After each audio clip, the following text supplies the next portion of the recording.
Greg, could you please introduce yourself a little bit? Yeah, I'm Greg Rosenbaum. I'm the producer for South by SXSWedu. Okay, and what does a producer do exactly at South by? Yeah, so I joined the organization when we first launched South by SXSWedu back in 2010, in the fall of 2010 for our first event, 2011, and have been deeply involved with our executive producer, Ron Reed, since the very beginning. So when it was just the two of us, it was a lot of organization aligned to all different conference speakers and registrants and everything that sort of aligned with the event, and now it's sort of grown to be a little more broad with a lot of different components and a much larger team that's working on the event.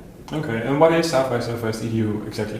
So in short, South by SXSWedu is an innovations and learning event. It's all about bringing different people within the education industry and education stakeholders across the country and around the world together. And I think one thing South by Southwest is really well known for is being a convergence event, either be it interactive, at film, at music. And so it's a natural evolution to reach out to the education community and really enrich that dialogue. And I think one of the things we saw as the event started off was there wasn't really a great convening to bring all the disparate stakeholders in education, so educators from K-12 and from higher ed, administrators from both of those sectors, early education and continuing education, advocates, people that are from the policy sector, entrepreneurs in the space, and we think that mixing pot is really what's special about South by Southwest.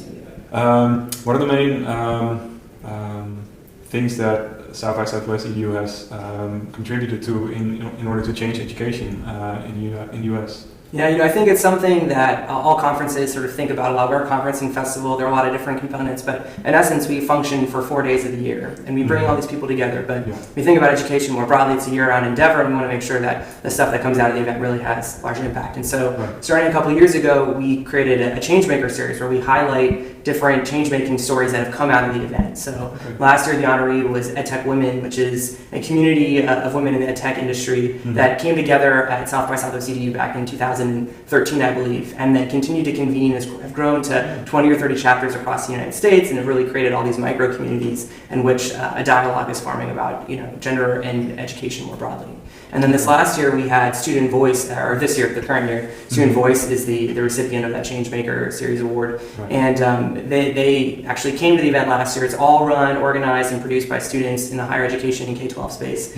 And they created a Bill of Rights to get students to articulate their investment in their own education and how they can sort of prosper within that realm. And so they documented that, they brought it to South by, they've edited it with the EDU community here, and then they've since then gone on to publish that, and we're celebrating them as sort of creating action for students and giving them advocacy and sort of movement within their own education. Oh, that's interesting. And is that something maybe Dutch teachers can use as well? Is that also applicable in other countries, you think? Yeah, it's really interesting. I think when we think about the community here, it's really nice to have people not just from the US, but from around the world, because in essence, there are a lot of similarities in our learning, and we as individuals, there are a lot of practices that sort of trickle into different worlds, and we can learn a lot from one another. Though at the same time, education is hyper-local. It's really something that's done within a classroom, or within a school, or within a district. And so I think there's likely a similar student community in, across the sea and other places in the world that have some of the similar drivers to really be invested in their own education. Right.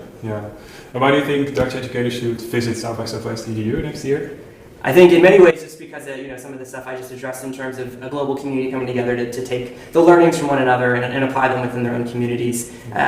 There's a lot here to learn, there's a lot to discover. I think as we grow to be more of a global brand, we represent some of what's going on for the Dutch people, and bringing that back to the US to demonstrate some of the innovation that's going on for you guys would be amazing to kind of showcase it in the context of South by Southwest EDU. Wow, excellent. Well, I hope a lot of teachers from Holland next year maybe will visit here. And fingers crossed. Yeah, we'll be here Love to have you guys. Okay, Awesome. great. Thanks Thank so you. much. Thanks. I appreciate it.